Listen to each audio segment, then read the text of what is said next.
आप सभी संत समाज को साहिब सतनाम।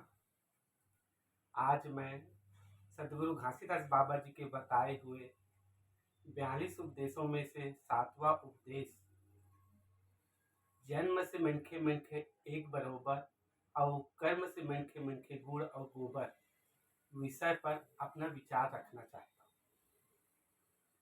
प्रायः इस उपदेश में से बहुत से लोग इनका एक ही उपदेश का या एक ही वाक्य का उपयोग करते हैं, केवल मनखे मनखे समान का, लेकिन इनके पूरा वाक्य पूरा उपदेश का उपयोग नहीं करते। यह उपदेश में सदगुरु घासीदास बाबा जी हमें सत्य का मार्ग बताए हैं, उन्हें समझना पड़ेगा।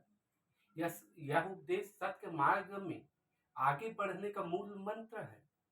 इन पर चिंतन मनन करना पड़ेगा।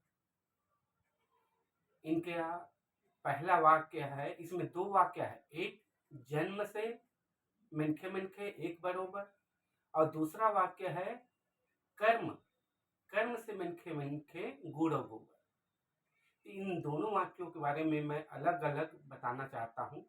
सबसे पहले जन्म से मनखे मनखे एक बरोबर। पूरे संसार में केवल सतनामी नहीं, सभी जाति धर्म के लोग और पूरे विश्व में जन्म से एक बरोबर होते हैं। सभी एक ही रास्ता से आते हैं, माँ के रास्ते से, और सभी जन्म के बाद भी जन्म से सब एक बरोबर होते हैं। सभी का 2 आंख, 2 कान, नाक, मुंह, 2 हाथ, 2 पैर होता है। किसी का 3 आंख, किसी का 4 हाथ, किसी का 8 हाथ, ऐसा नहीं होता है। सभी एक समान होते हैं जन्म से। इसीलिए सदगुरु घासीदास बाबा जी बोले हैं जन्म से मनखे मनखे एक बरोबर, क्योंकि सभी एक समान होते हैं। और दूसरा वाक्य है कर्म से मनखे मनखे गुड़ और गोबर। इसका अर्थ है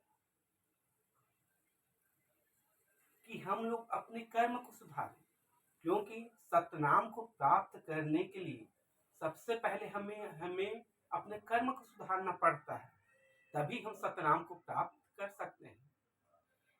ध्यान करके सत्य को जानकर सभी सतगुरु लोग पहले सत्य का ध्यान किए, सतनाम को जाने, फिर सतनाम को अपने आचरण में उतार कर कर्म किए, सत्कर्म किए। इसीलिए आज भी सदगुरुओं का पूजा होता है, उनका आरती करते हैं, ध्यान करके हम लोग उन्हें खोजते हैं। वो लोग नहीं है आज शरीर रूप में, फिर भी हम लोग ध्यान करके उनका ध्यान करते हैं, ध्यान में ढूंढते हैं। क्यों? क्योंकि उन्होंने सतनाम को जानकर सत्य के अनुसार से कर्म किया।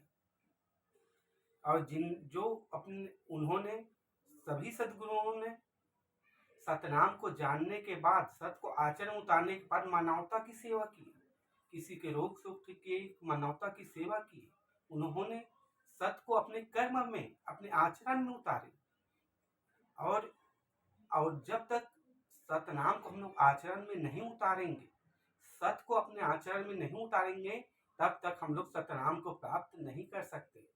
इसलिए आप सभी संत समाज से निवेदन है कि सतनाम को अपने आचरण उतारे, अपने कर्मों को सुधारे और जन्म से सतनामी कहलाने के बजाय कर्म से सतनामी बने। साहिब सतनाम।